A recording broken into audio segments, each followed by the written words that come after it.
కరీంనగర్ వాసులకు తాగునీటి కష్టాలు ముంచుకొస్తున్నాయా? మున్సిపల్ కార్పొరేషన్ వేసవి యాక్షన్ ప్లాన్ సిద్ధం చేసిందా? శివారు గ్రామాలకు మంచినీటి కటకట తప్పదా? 24 గంటల నీటి సరఫరా విషయంలో అధికారులు చేతులెత్తేసినట్టేనా?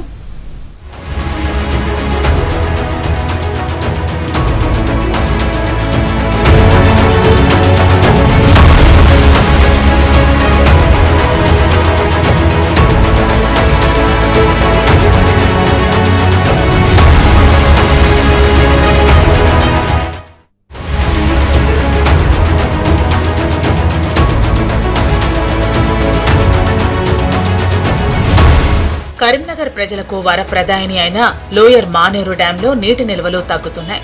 24 టీఎంసీలకు గాను ప్రస్తుతం డ్యాంలో 8.4 టీఎంసీల నీరు ఉంది.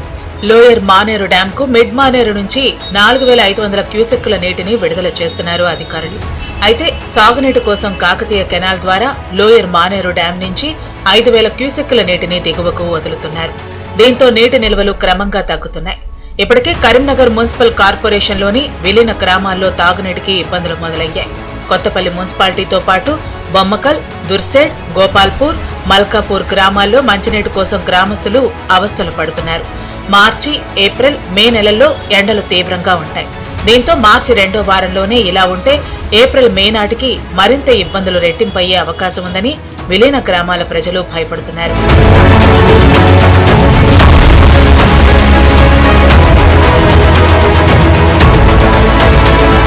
లోయర్ మానేరు డ్యాంలో ప్రస్తుతం 8.4 టీఎంసీల నీరుంది.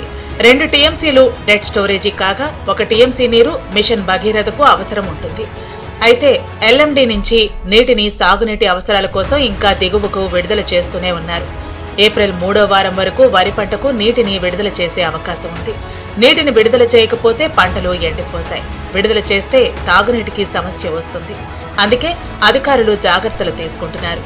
వర్షాలు సకాలంలో పడకపోతే జూన్ నెల వరకు తాగునీటికి ఇబ్బందులు తలెత్తే అవకాశం ఉంది. అందుకే మున్సిపల్ కార్పొరేషన్ పాలకవర్గం ఇప్పటికే సమ్మర్ యాక్షన్ ప్లాన్ సిద్ధం చేసింది. ఇటీవల లోయర్ మానేరు డ్యాం దగ్గర ఫిల్టర్ బెడ్ ను మేయర్ శ్రీనివాస్ పరిశీలించారు. వేసవి కాలంలో ప్రజలకు తాగునీటి ఇబ్బందులు లేకుండా చూస్తామన్నారు. మరోవైపు ఇటీవల ఇన్ఛార్జ్ మంత్రి తుమ్మల నాగేశ్వరరావు కరీంనగర్ కలెక్టరేట్ లో 99 రోజుల యాక్షన్ ప్లాన్ పై సమీక్ష నిర్వహించారు. ఆ సమావేశంలోనూ మంత్రి తుమ్మల దృష్టికి మేయర్ శ్రీనివాస్ తాగునీటి అంశాన్ని తీసుకెళ్లారు. ఇప్పుడు రానున్న వేసవి కాలంలో నగరంలో ప్రజలకు తాగునీటికి సరఫరాలో ఎలాంటి ఇబ్బందులు తలెత్తకుండా ఇక్కడ పర్యవేక్షణ కార్యక్రమం నిర్వహించడం జరుగుతుంది. ముఖ్యంగా ఈ వేసవి కాలంలో ప్రజలకు మంచినీటికి చాలా ఇబ్బందులకు గురయ్యే పరిస్థితి ఉంది. కాబట్టి ఇక్కడ అధికారులతోని ఇక్కడ మనకు ఏమి ఇంకా అవసరం ఉన్నాయి, గేట్ వాల్స్ కానీ అలాగే మనకు బూస్టర్ పంప్స్ కానీ కొన్ని రిపేర్లు ఉన్నాయని మా దృష్టికి వచ్చింది. అధికారులకు ఆదేశాలు జారీ చేయడం జరిగింది. వాళ్ళకు పర్యవేక్షించుకుంటూ ప్రతి డే బై డే మనం ఇచ్చే వాటర్ ప్రజలకు ఇబ్బందులు తలెత్తకుండా ప్రతి ఇంటికి మంచినీటిని అందించే విధంగా ఈ వేసవి కాలంలో ప్రజలకు ఇబ్బందులు లేకుండా చేయాలని అధికారులకు ఆదేశాలు జారీ చేయడం జరిగింది. కరీంనగర్ కార్పొరేషన్ లో మంచినీటి సరఫరా విషయంలో అధికారులు అలసత్వం వహిస్తున్నారని ప్రజలు ఆరోపిస్తున్నారు. గతంలో ప్రతిరోజు నీళ్లిచ్చేవారని ఇప్పుడు ఆ పరిస్థితి లేదంటున్నారు. సమయపాలన పాటించడం లేదని, రాత్రి సమయాల్లో నీటిని విడుదల చేస్తున్నారని ఆగ్రహం వ్యక్తం చేస్తున్నారు.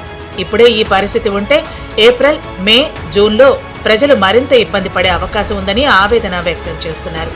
ప్రజలు బిందెలతో రోడ్డెక్కే పరిస్థితి రాకుండా మేయర్, అధికారులు చూడాలని కోరుతున్నారు. మున్సిపల్ నగరపాలక సంస్థ ద్వారా మంచినీటి సరఫరాలో పూర్తి అలసత్వం వహిస్తుండ్రు. ఎందుకంటే గతంలో 24 టీఎంసీలు ఉన్న వాటర్ ఈరోజు 8 టీఎంసీలకే చేరింది. గతంలో డైలీ వాటర్ ఇచ్చేది, డైలీ గంట పావు ఇచ్చేది ఒక్కొక్క డివిజన్కి. కానీ ఈరోజు చూస్తే 35-40 మినిట్స్ ఇస్తుండ్రు. సమయపాలన లేదు. ఇది మార్చి నెలలోనే ఇలా జరిగితే మే, జూన్ వచ్చేసరికి ప్రజలు పూర్తిగా ఇబ్బంది పడే పరిస్థితి ఉంటుంది. వాటరు ఏదైతే సప్లై ఉందో దాని మీద పూర్తిగా అలసత్వం వహిస్తుండ్రు. ఏఈలు, డీలు ఇంత పెద్ద వ్యవస్థ ఉంది.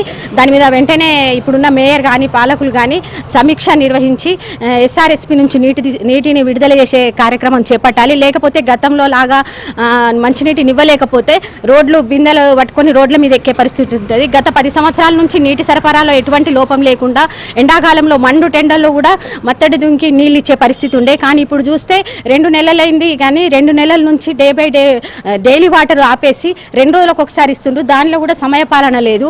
లోయర్ మానేరు డ్యాం మార్చి నెలలోనే అడుగంటిపోతోంది. దీనివల్ల కరీంనగర్ కు నీటి సమస్య తలెత్తే అవకాశం ఉందని, ముఖ్యంగా కొండ ప్రాంతమైన 31వ డివిజన్లో పరిస్థితి దారుణంగా ఉండనుందని ప్రజలు ఆవేదన వ్యక్తం చేస్తున్నారు.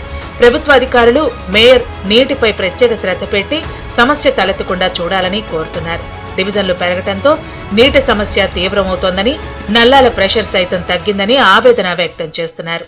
కరీంనగర్ పట్టణంలో ఇప్పుడు ఎట్లా అయిపోతుందంటే ఎండాకాలం ఇప్పుడు మార్చి మొదటి వారమే స్టార్ట్ అయింది. మొదటి వారమే స్టార్ట్ అంటే అక్కడ డ్యాంలో చూసేసరికి ఏముందంటే 24 టీఎంసీలే ఉండాల్సిన నీరు 8 టీఎంసీలే ఉన్నది. అంటే దినము నీళ్లు తగ్గిపోతే ఇప్పుడు మా శివారు ప్రాంతం ఉంది, నా 31 డివిజన్, ఇక్కడ చాలా నీటి సమస్య ఎక్కువ ఉంటుంది. ఎండాకాలం రాగానే ఇక్కడ మా ఇళ్ళలో చాలా మంది ఇళ్ళలో బోర్లు పడాయి. ఎందుకంటే ఇది లోతో ఇక్కడ బండ పర్వతం లెక్క ఉంటుంది కాబట్టి ఇక్కడ చాలా మందికి బోర్లు లేవు. చాలా మంది నల్లల మీద ఆధారపడి ఉంటారు. పడేసరికి ఇప్పుడు అక్కడ అధికారులు కమస్కం ప్రభుత్వం కానీ, కమిషనర్ కానీ, మేయర్ కానీ ఎప్పటికప్పుడు సమీక్ష సమావేశాలు ఏర్పాటు చేసి నీటిపై దాన్ని దృష్టి పెట్టి మాకు సమస్య రాకుండా చూడాలని కోరుతున్నారు. కరీంనగర్లో ప్రజలకు తాగునీటికి ఇబ్బందులు రాకుండా 49 లక్షల రూపాయలను ఇప్పటికే మున్సిపల్ పాలకవర్గం కేటాయించింది. ఈ నిధులతో బోర్లను రిపేర్ చేయబోతున్నారు. కరీంనగర్ శివారుల్లో బావుల్లో పూడిక తీసే పనులను చేపట్టనున్నారు. వీటికి ఇప్పటికే టెండర్లు పూర్తయ్యాయి. ఇక లోయర్ మానేరు డ్యాంలో 6 టీఎంసీల వరకు నీటి మట్టం తగ్గితే సాగునీటికి నీటి విడుదల నిలిపివేయనున్నారు అధికారులు. ఒకవేళ ఎండలు తీవ్రంగా ముదిరి నీరు సరిపోకపోతే లోయర్ మానేరు డ్యాంకు మిడ్ మానేరు డ్యాం నుంచి నీటిని విడుదల చేసే అవకాశం ఉంది. మిడ్ మానేరులో ప్రస్తుతం 17 టీఎంసీల నీరుంది. ఆ నీటిని వాడుకుంటామని, తాగునీటికి ఇబ్బందులు రాకుండా చూస్తామని అంటున్నారు. మరి సమ్మర్ గండాన్ని అధికారులు ఎలా గట్టెక్కిస్తారో చూడాలి.